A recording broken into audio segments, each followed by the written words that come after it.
Hello, my loves. Welcome back to the Embodied Woman.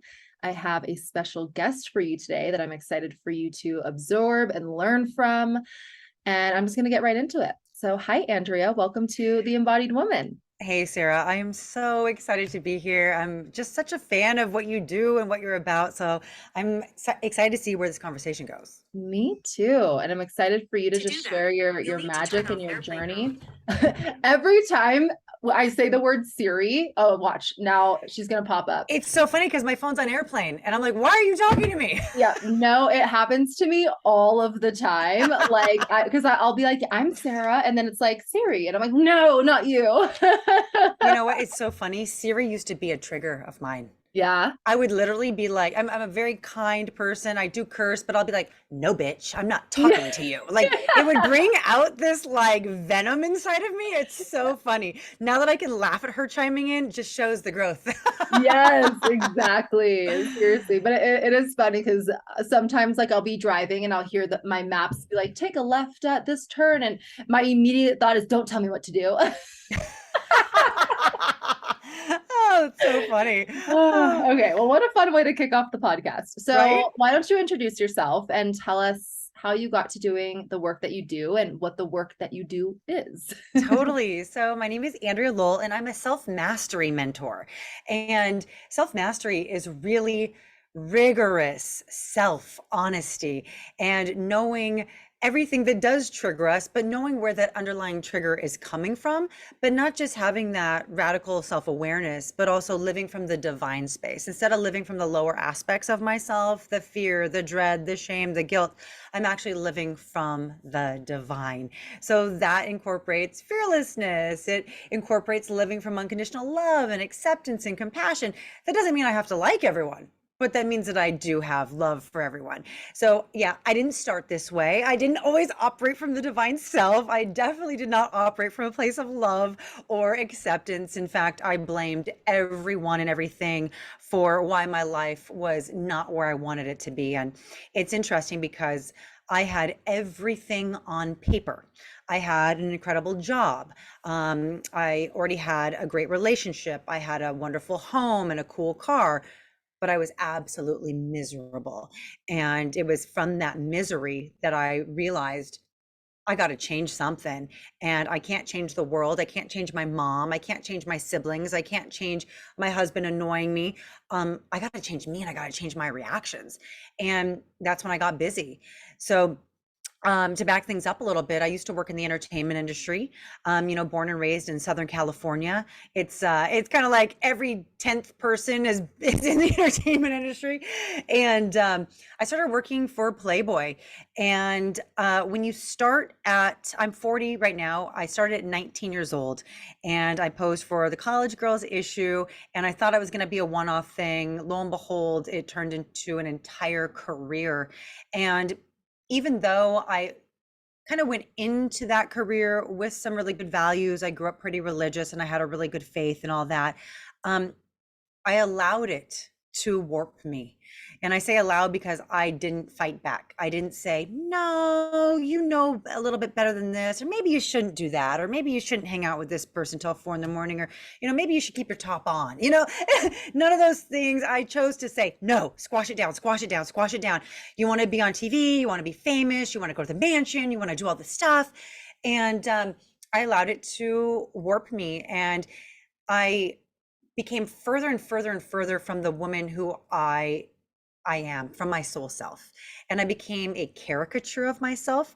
And what I mean by that is I became the version of myself that I thought the industry wanted me to be. So I was the basis, but it was like, and I'm not saying anything disparaging about fake hair and fake lashes because I used to do it, but I had the biggest, hair and extensions and huge fake eyelashes, and I'd push my boobs up and I'd wear the fake tanner and, get the acrylic nails and all that because that's what I thought they wanted me to be. And it was just so funny, but those are just the physical aspects. I also became extremely promiscuous, to be honest with you, because I felt like that was par for the course. And because I worked for Playboy, that's who we are. That's what we do. It's part of my job. Also, I thought partying like a rock star was part of my job. So I just started embodying all these aspects that were so far from who I truly was. And I did it long enough. I didn't quit until I was into my 30s, that I believed it all. I Yeah. believed it all. So I don't even know where to go from there in this conversation, but I'll tell you this. I finally got to a place of insulting my soul for Mhm. so long that Oof. I hit an emotional, physical, and mental rock bottom. And because I was not embodying anything that mattered, AKA spiritual principles, I didn't have the humility to ask for help. I didn't have the vulnerability to even say to my husband, hey, I'm suffering. So instead, I doubled down and I just put on the facade that my life's amazing and everything's great. And if you don't live the way I do, you're a loser. And I would do that during the day. And then I'd go home, I'd drink red wine, I'd smoke cigarettes, and I hated myself. And I couldn't figure out why everyone else that had so much less than I did on paper seemed to be so damn happy. And I lived in that rock bottom of hopelessness and frustration, because I knew it wasn't going to get better. I tried everything to make it get better. I read the self-help books. I did the therapy. I'm doing these things, nothing got better because the problem was me and I wasn't changing me, you Mm. know? Um, and I lived in that rock bottom for about 3 years. And finally, I just had enough. It was an instant awakening. A lot of people have asked me if I sat with plant medicine or, was I in session with someone? And no, I remember just being on my family room floor, on the carpet, like, just, I can't do this anymore. I'm lying to myself. And that's what broke me open and cracked me so wide open that I became absolutely willing to do anything that it took to go back to the alignment that I knew as a child. Yeah. I have so many things that I want to dive deeper into with you. Let's do So it, girl. the thing that fully like I heard it on a soul level was insulting your soul. And I think that there are a lot of women listening to this who maybe they've started their business, maybe they haven't, maybe they're like still figuring it out. But I know from my experience when I was working in corporate, like that that like whisper that you just ignore because like no, it's I don't want to hear it. I'm doing what I'm supposed to be doing, what everyone else wants me to be doing, right? And Mhm. it just becomes a scream where you quite literally can't take it anymore. And I love the way you describe that. It's insulting your soul. So I would love for you to just dive deeper into that. Like you shared your journey and your story, but what are some maybe other signs that that they are insulting their soul? Oh my gosh. Self-hatred would be one. Now, really, when we're insulting our soul, it's when we're living for everyone else's approval. My mom wants me to be a doctor. My husband wants me to put clothes on. My neighbors want me to close the windows and stuff. Like, basically, I'm living for everyone else. I'm not doing what I want to do. And that's when we get further and further from ourselves. So when I'm living for other people, I don't even know who I am. And a lot of women and anyone actually, around like 18, 19, we go to school and we really kind of do what our parents want us to do. And we don't even know who we are to make those choices. And we get maybe stuck in a career or we're trying to keep up with the Joneses. And we don't realize why we're miserable. And it's because we never tuned into our authenticity. So if I'm not insulting my soul, I'm actually leaning into my innate abilities, my innate passions. What are my interests? And how can I use this to serve? That's in alignment with my soul. So, to answer your question, how I started really feeling that and how listeners can start to know is if there's just this deep unhappiness and dissatisfaction with what we're doing. You know, when I'm serving someone from my purpose, from my authentic self, I am so invigorated. I am so energized. It feels like I just drank a quadruple espresso. I am like, woo, let's do this, And I know when I'm not in alignment, when I do something and I feel drained afterward, I'm like, I need to take a nap, or I just need to cocoon and nest for a day. That's Yeah. out of alignment. It doesn't mean everything has to be fun and exciting. That's not what I'm saying. But to listen to those whispers of our body, listen to those whispers from our soul. Am I ramped up after doing what I'm doing, or am I ramped down? So, for example, when I'd be with Playboy and they'd have me on the red carpet and I'm interviewing celebrities. In that moment, I'm excited because I'm talking to, Hugh Hefner, or, a rapper or a model that I've like, yeah, fanned over as a child. But then when I'd be done, I go, oh my God, okay. Whew, when's the next round of people coming through? It was not invigorating. It was not uplifting. It did not ramp me up. Now, when I serve a client and we're on the phone for 3 hours, they're crying, they're screaming, we're going through core wounds, mother wounds, trauma. I hang up and I'm like, dude, let's go to the gym. I feel like doing burpees right now. That's how you know that you're not insulting your soul. So our emotions and our energy centers are going to be such a great communicator of our soul for us.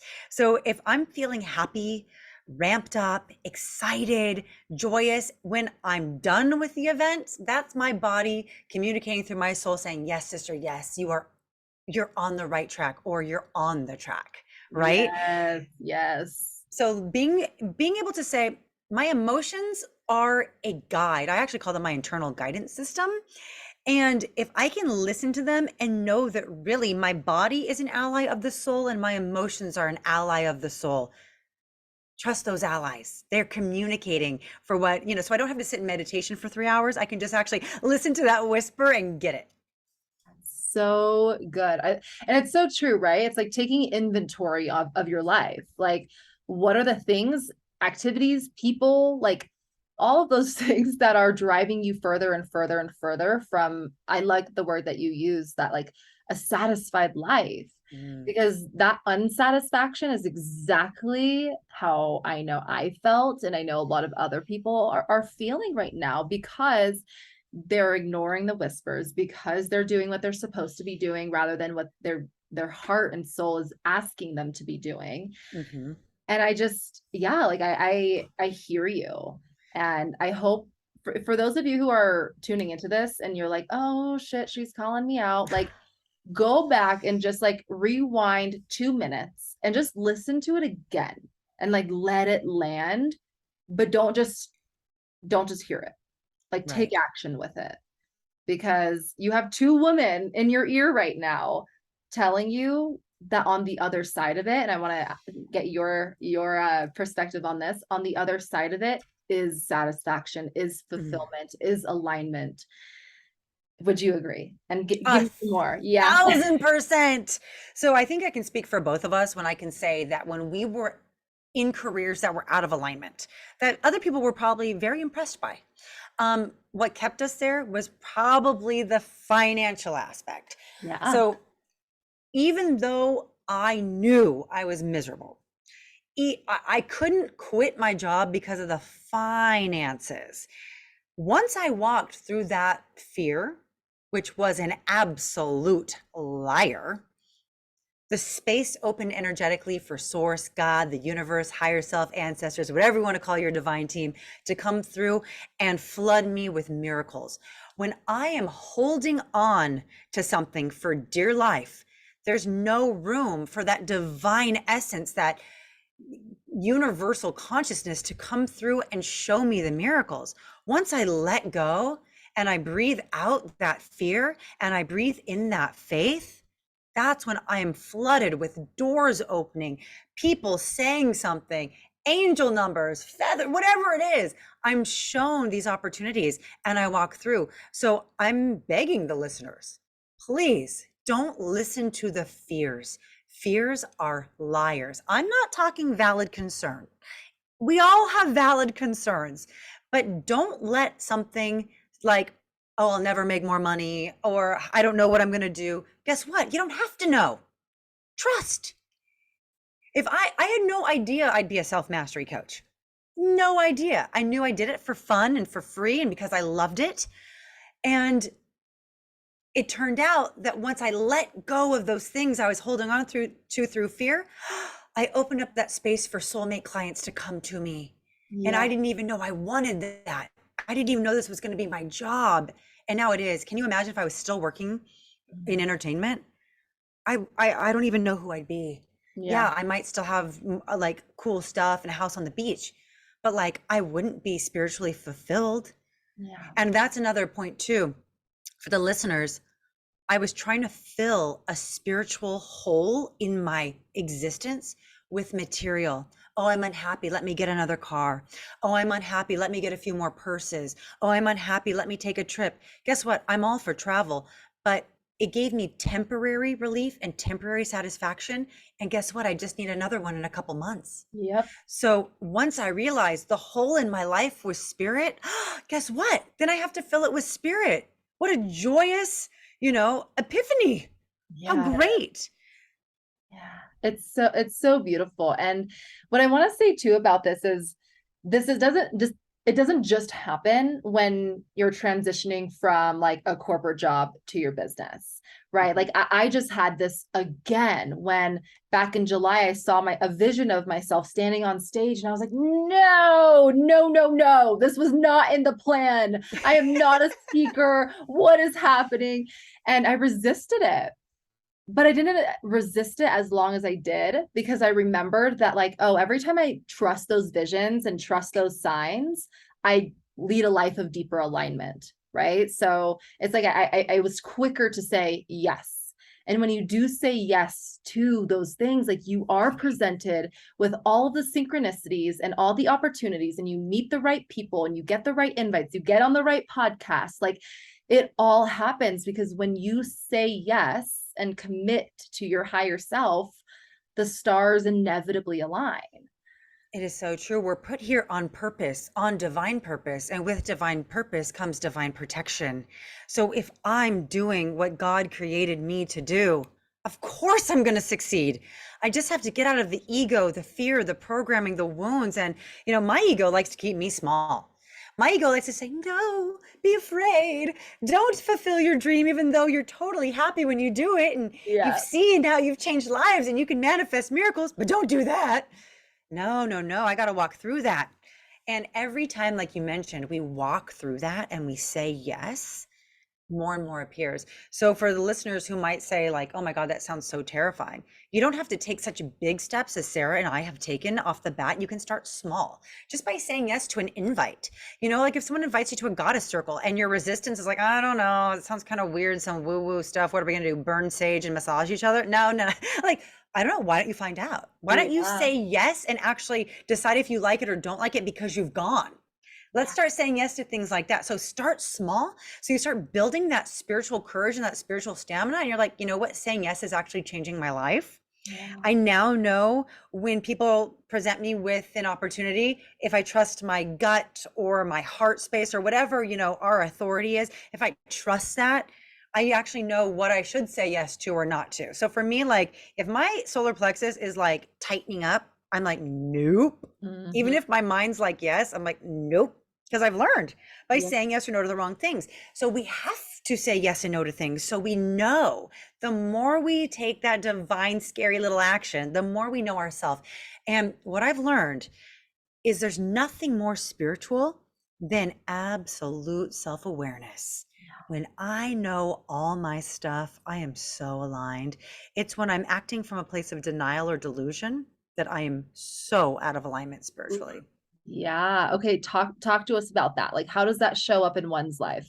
Okay. So when I started this path of self mastery and I realized I was blaming everyone and everything for my problems, and I realized, whoa, I'm lying to myself. I might be the problem. And it's not like I was going around being nasty to people or anything. It was my reactions to people, it was my underlying beliefs. So I started dissecting my choices. I'd been studying quantum theory since 2003. I already understood, understood the quantum. I know universal law, I know karma, I know this, I know that. And I'm like, oh God, I have a head full of knowledge and I'm not doing anything with it. In fact, I'm blaming other people for my karma. That's crazy. So I Mm, started dissecting it and I started looking at these people who, to be frank, I hated. Like someone at work who was like sabotaging me. Let me look at her and let's see what she's done to me. Let me just kind of look at this. How has this affected me? Okay, this has actually affected my self-esteem. This has actually affected my relationships. This has actually affected me. But then, plot twist, what's my part in it? Oh, my part's not having boundaries. Oh, my part is actually talking shit on her in retaliation. Oh, I'm perpetuating this? As soon as I started to take accountability through self-awareness, my entire life changed. So I started taking that ability and universally applying it across the board. So now when I'm in any situation, like even if I'm driving and like someone's being rude, like on the road, I'm like, what's my part in this? Oh, I'm not being patient and I'm not being kind.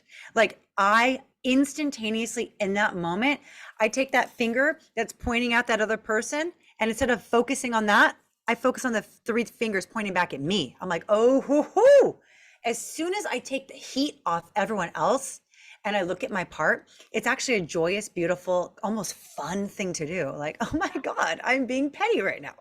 Okay, let's turn this around. Let's go to gratitude. Let's talk to source about this. And when I apply that self-awareness to my life, I'm in such alignment spiritually. I'm seeing like quadruple zeros on license plates, which we know we don't see on license plates. Like I'm like getting these divine codes. I'm getting full body chills. Like this happens when I'm driving, when I get really honest with myself, or when I'm in a really great like espousal of gratitude, like I feel invincible and I'm powered by source. And I can't do that if I'm assigning blame to anyone but me. Because let's be real, someone can be absolutely cruel. Someone can be really mean and nasty to me. But why are they in my life if I'm not allowing that? So is it that they're cruel? Or is that there's some part of wound inside me, some sort of lack inside me, some sort of fear or programming inside me that's allowing that or is addicted to that even, or mm, that mhm. craves this dynamic? Let's get real with that. Let's dissect that. So once we start dissecting all this stuff, girl, oh my God, it's actually shockingly fun. You're like, I am one messed up motherfucker. This is like, it's like, fuck yeah, this is so rad. Yep. So that level of self-knowledge, ooh, it's Yeah. like there's nothing more spiritual. And that's kind of what I meant by that. I I love this all so much because it's so true. And the word that was coming up when you were talking about the driving situation is like, wow, what a more peaceful way to live life.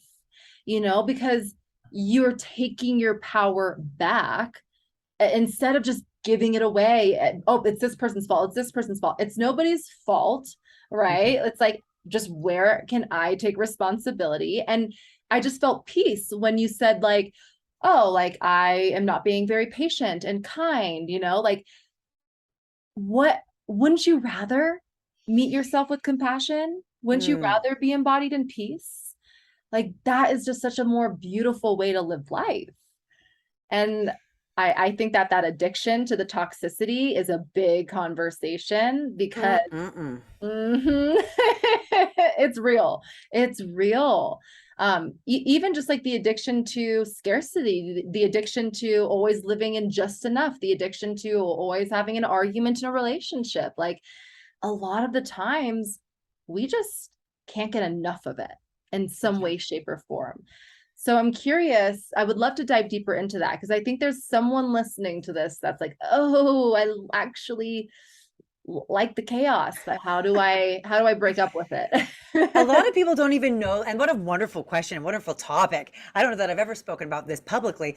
Um, I don't know that everyone who's in this addiction knows they have it. The hallmarks of addiction are denial, or I should say the hallmark. So we don't know typically that we're in denial when we're in denial. And I can actually speak from experience because I've been addicted to quite a few things over my lifetime. And uh, we have to say And this is my true belief. I know not everyone is in the same agreement on this in the recovery area, the addiction area, but in all addictions are the same thing, in my opinion. And having worked with lots of addicts and alcoholics over the years, addiction is a spiritual malady. Addiction is a spiritual bankruptcy. Addiction is a God-sized hole that I'm filling, if it's an addiction with the person or behavior, with you. It's actually fostering codependency. It's actually a form of enabling. So when we look at, let's say, and I'm just using this as a gross example because we can all kind of visualize it. If we've seen like an episode of Intervention, for example, like that parent is actually addicted to the chaos, even though they want their kid clean, but they don't know they're addicted because they're playing a part. And it actually triggers dopamine, epinephrine, norepinephrine, all these things on a neurotransmitter, biochemical, hormonal level. And it's like, no, I'm actually physically addicted to chaos. So if people have ever read any Eckhart Tolle, they might have heard of the pain body and that type of addiction. Guess what? It doesn't matter what type of addiction it is. It's all the same stuff. It's a lack of self-trust. It's a lack of self-worth. It's giving our power away to someone else. It's tethering my emotions to them and loving it, but not knowing that I love it. In fact, on paper and in person, I tell you how much I hate it. They do this, they do this. Then why am I day after day choosing? And I'm very specifically using the word choose because we are choosing to engage in it. So the definition of karma is action. And I think that every time we choose a behavior, we're throwing out that karmic boomerang for more to come back. So if I'm choosing to engage into hostility with my husband, for example, because he left the toilet seat up again, I'm throwing out that karmic boomerang of starting that addictive cycle once again. I already know how it's going to play out. He's going to be like, oh, I forgot. And my underlying fears and wounds are going to say, he doesn't love me. He doesn't respect me. If he can't even put the toilet seat down, then maybe we're going to get a divorce. And then it turns into this whole chaotic thing that doesn't need to be a chaotic thing. But I knew the moment I saw that up, how this was going to play out. And I chose to bring it up instead of just putting it down. So maybe I like it. Maybe I like those horrible feelings. Maybe horrible feelings are something I grew up with. Maybe that's all I know. Maybe I don't know what bliss feels like. Yeah, that right there is so true, because even though it's not safe, we feel safer with it because that's all we know, right? Like why would we feel safe with a healthy, loving relationship? Why would we ever feel safe with overflow in our bank account? Why would we feel safe with a empowered group of friends? Like, you would, but it's unfamiliar for you. So being able to differentiate the difference between what's an illusion of safety and what's actually safe for you is so important. But again, it goes back to being self-aware on where you're giving your power and what you're spending your time doing and who you're choosing to spend your time with and the actions that you're choosing to take. Yeah. So what I do with clients that are in that kind of place where they're so comfortable with harm, they're so comfortable with unsafety, I say, let's like make a column, 2 columns, and let's put one column facts, the next column feelings, and let's compare your facts to your feelings. Oh, my feelings are, I like this chaotic, horrible, abusive relationship. I like him. I love him. But then he buys me flowers after. Let's look at the facts. He's an abuser. He's a piece of shit. He talks crap on your family. Like, he's mean to children and look at the facts and look at the feelings. And here's the deal. We already have it inside of us because we're the ones that wrote it down, but we never look at it. So what we need to do in these situations is literally get out of our own way, grab a pen, grab a piece of paper, and just get it out and look at it. Because the most profound healing I've done in my life, I already had the knowledge inside me, was looking at it. And that's when I was like, oh shit, it is me. Oh shit, I am totally codependent. I am a recovering codependent. I'm a recovering people pleaser. I'm all these things. I'm with you. And so when I started to look at it, like I've been with my husband for 20 years. I married for 13, but together for 20. I used to blame him for everything. It's all your fault. Of course it's your fault. And then I'm like, oh, I've enabled all the behavior I hate about him. I enable it. Oh, guess Mm. what? That behavior's gone now. There's no H word, the hate word at all in my life. I don't hate anyone or anything. I don't enable anyone. I'm not codependent on anyone. I'm not people pleasing anyone, but I can't change them. I can only change me. So if he's the problem, that means I have to wait for him to change. But if I change the way I interact with the perceived problems, my life changes. My Mhm. bliss pops off. So that's what I'm here to do and empower all the women listening. It starts with us. Yeah, it sure does. And I'm gonna chime in on the putting it on paper piece from the alternative side of Okay. sometimes our brains are like everything is going wrong, especially like in when we're in business for ourselves, right? Because we want to make sure that we are safe and supported. Our brain is designed to keep us safe. So if your logical mind is like, or not even your logical, just your subconscious, like, I'm not safe, nothing is working out in my business, everything is failing, I should just give up. Keep a proof of written miracles. So you can go back and look at, oh, actually, this is working. Actually, I am growing. Actually, I am improving. Actually, I am supported, right? So I just wanted to give that on the alternative side of it because it works both ways. Like when I'm with you. our mind is only focusing on the bad and when our mind is focusing on the perceived good. I'm so with you. I 100% agree with that. It's like sometimes we just have to look at the crud to know what changes we need to make. But I don't want us living there. I don't want us dwelling there. Oh, we're not dwelling on that paper. What we're going to do is use that as a jumping pad to then put our attention and energy on everything we want. And we know both building businesses, it can be frustrating. It can be, I want to quit. Am I supposed to be doing this? Why am I doing this? No one's helping me. I feel no support, but there's something inside of us that keeps doing it. And I think we're here to remind people that, to not be a cliche, but success is not linear. I didn't wake up yesterday and have, a fully booked clientele list in a week.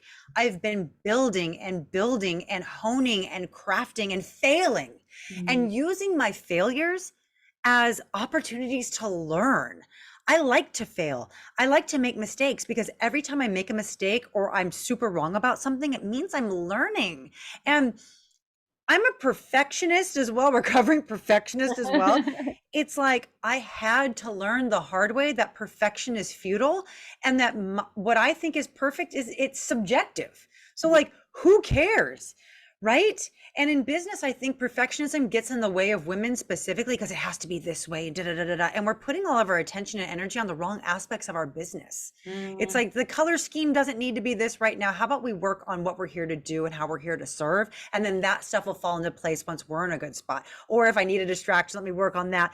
But to not beat ourselves up for the hard times. I don't know any truly successful person who has not had self-doubt, failures, mistakes, just really challenging times and aspects of their growth. I know a lot of very successful entrepreneurs that have had several failed businesses. And what we see as consumers is we only see the successful business. We didn't see the 10 failed businesses on the way up, And a lot of people, we want to compare like what we're doing with someone who might be bankrolled by their parents. Like, oh, why is it easy for them to, have all these things? We don't know. Maybe they got a loan. Maybe their parents paid for it. The point is, stop comparing yourself to others. What other people are doing is none of my business. They're not me. I'm not them. Their story's their story. I know my dharma, my purpose had to be exactly the way it was. So I'm going to give them the dignity of theirs being theirs. Who cares if someone I think got it easier than me? I don't know their story and it's none of my business unless they want to share it with me. So the point is to stay the path. And sometimes when doors shut in business, it's not that we should stop doing what we think we should be doing. It just means that aspect of it is shut. Like for me, when I realized I didn't want to do like one-on-one in-person coaching, I wanted to serve a broader audience outside of my local network. I have clients in Germany. I have a client in Dubai. I have clients in Australia. That's what I want to do. I want to go worldwide. So I had to start listening when the door started shutting and locally. That doesn't mean stop being a self-mastery coach. That meant expand, sister. Exactly. Redirect. Pivot. Yes. So good. Oh, I'm loving this conversation. You guys, there have been so many like really important nuggets in here. So I would give it another listen just to let it land. Like, seriously, everything that you're saying, it needs to be heard. It needs to be Mm. heard and like felt, because all of it is so true and so important for our own liberation. And I'm just loving it. Okay, so I know that after listening to this, they're going to be all about you and want to know all the things. So where can they find you and how can you serve them? I am always on Instagram. So the I Am Everything Project, the I Am Everything Project is actually the name of my self-mastery mentorship coaching programs. I have 3 different levels. That's also the name of my Instagram account, because I am are my favorite words in everything, because I am everything, baby. And if So I guess good. if Sarah and I are, so is everyone listening. You literally, we are everything we need. Our body is our best self healer. I can be my own nutritionist. I can be, my own guru. I'm everything I need. And I'm really about insourcing our power and cultivating that inner strength. So Instagram at the I'm Everything Project is typically where I live. My link tree is always updated with all my freebies and offerings. AndreaLowell.com is my website. And I think based on today's conversation, I would love to offer all your listeners the Be You Till Full authenticity guide that I created, because there's nothing more beautiful than being you. And I actually just got a little emo saying that out loud. Um, there's Your uniqueness is your superpower. You are put here so specifically to have your own specific perfect journey for you to be catapulted into your purpose. Everything is divine in your life. Either everything's divine or nothing's divine, and guess what? Everything's divine. So to really lean into our wonderful uniqueness, our potent medicine that only we can serve at the dose we have, is what I really feel the listeners would benefit the most greatly from after listening to this conversation. So I'll give you the link to that, and other freebies can be found in my link tree. Beautiful. It'll be in the show notes for you, along with her website and her Instagram. Give her a follow. If this conversation today impacted you, you guys know that sharing it with a sister or a loved one is like the best possible thing that you can do for that person. And it also supports the podcast. So I always appreciate it very, very much. Make sure you give it a thumbs up. If you have any, all the love comments, leave them below. I receive them all so graciously. And make sure you connect with Andrea, because what a powerhouse she is. Thank you for tuning in, and we'll talk next episode.